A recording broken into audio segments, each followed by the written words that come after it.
guns renting the air, but this is peaceful as demonstrators just walk and demonstrate as well. Nairobi as well has the same feel and vibe, and those are live images that you can see from Nairobi CBD. You can see young people engaging with police officers, shaking hands, and it is, you'd want to say it is rare occurrence that we get to see, but this ought to be how it should be, because police officers are Kenyans, they are part of us, should be engaging with protesters as they provide security, as they work together, as they work together in ensuring that the demos are peaceful. You can see police officers just mingling with the Kenyans there, and it is such images that when we see as a Kenya, as countrymen, we applaud. We look at that police officer just smiling, you know, pose for a picture, man.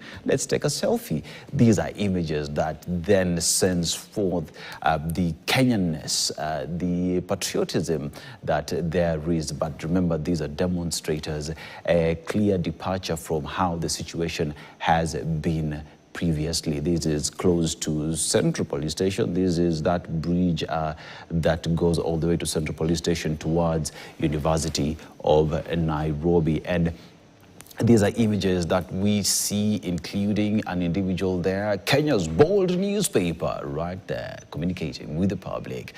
Doesn't get any better than that. Aluta continua, fallen heroes. We continue to name them. You see the image of Rex Masai there, and it is communication, keeping true to our cause, ensuring that the republic that Kenyans get to know. Not easy. Not a situation that we would have wanted to be in, but then again, Kenya's bold newspaper will always be there to enlighten you and to bring you up to speed. But then again, you can see those are just protesters walking around, police officers with them, as well as just ensuring that there is peace. Nothing has happened, no tear gas has been lobbed. The Kenyan flag dominating majority of these protests. You can see that is one individual who has decided, hata kama ni kuchoka, nitachoka lakini flag lazima ipepe. You can see police officers walking with them as well. You can see as well Kalonzo Musyoka there walking with flowers with the wreath there,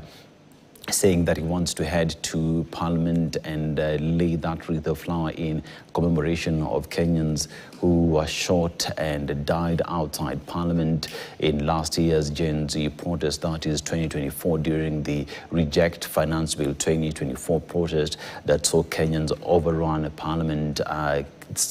Many were killed outside Parliament.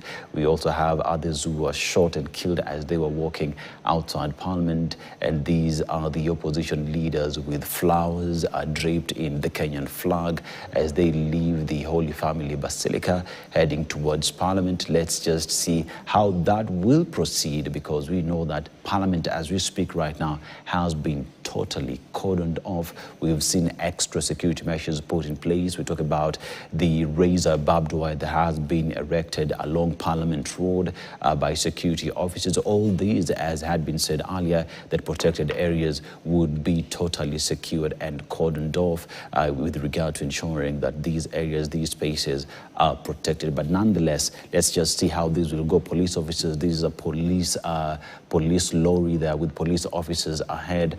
Morning. Let's just see how this will go. Will they engage? Will they have a conversation? Will they be allowed to go through? It is the moment of reckoning as Kalonzo Musyoka, Eugene Wamalwa, Enoch Wambua, and other leaders walk towards the police officers. We can see them talking, you can see them pushing forward, you can see them walking past the police officers, we can see them walking hand in hand with their flowers, we can see them actually headed towards the barricaded area to lay their wreath. You can see the water cannon. This is the water cannon that is blocking the camera, and this is what has been used to disperse the demonstrators. And this is where now the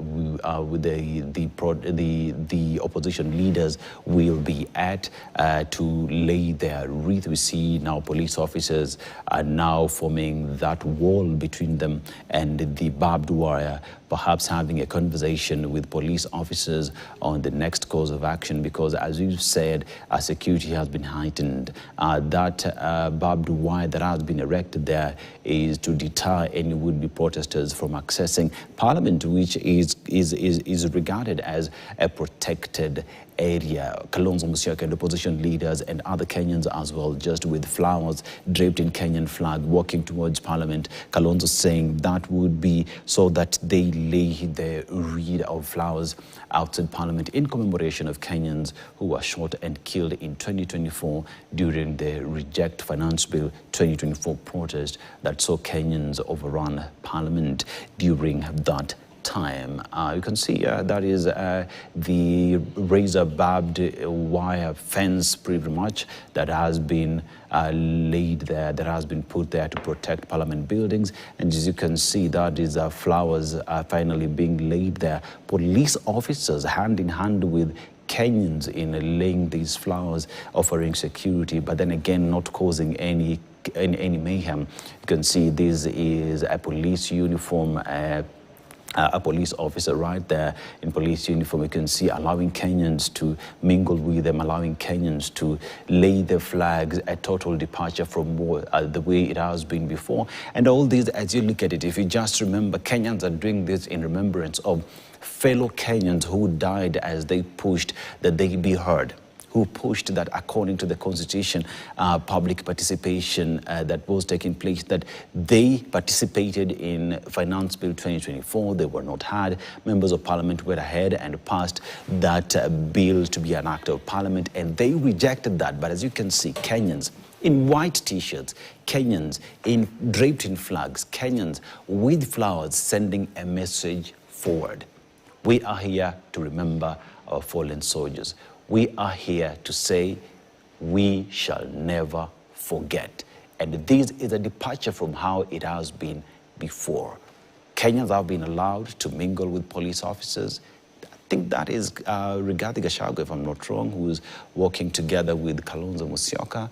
That should be one Rigathi Gachagua, but we shall confirm that as the day goes by. But as we can see, as we have confirmed, that Kenyans have laid their wreath outside Parliament buildings in that erected wall of barbed wire, razor barbed wire outside Parliament, because remember, Parliament is a protected area and no one is allowed to go beyond that point. But Kenyans have been allowed to get closer to where police officers are. Police officers have mingled with Kenyans. Police officers have guided Kenyans towards this wall and actually allow them to lay the wreath. Those are the flowers. But if you just pause just for a moment and just think what those flowers mean. It means Kenyans died. Kenyans died during a demonstration that was largely peaceful. Kenyans were shot outside Parliament. Did they deserve to die? Absolutely not. But then again, it is the position where we find ourselves today. Those are images of flowers in contrast with the Parliament buildings, a home that Kenya sends, a building that Kenyans send its leaders, donate their power to them to go represent them. And it is sad that it is right there where they were shot and killed. You can see these are Kenyans as well, with police officers. They're just engaging. So far, no tear gas has been lobbed. And this has to be Central Police Station. Why is Central Police Station important, even as we have this discussion? This is where Albert Ojwang died.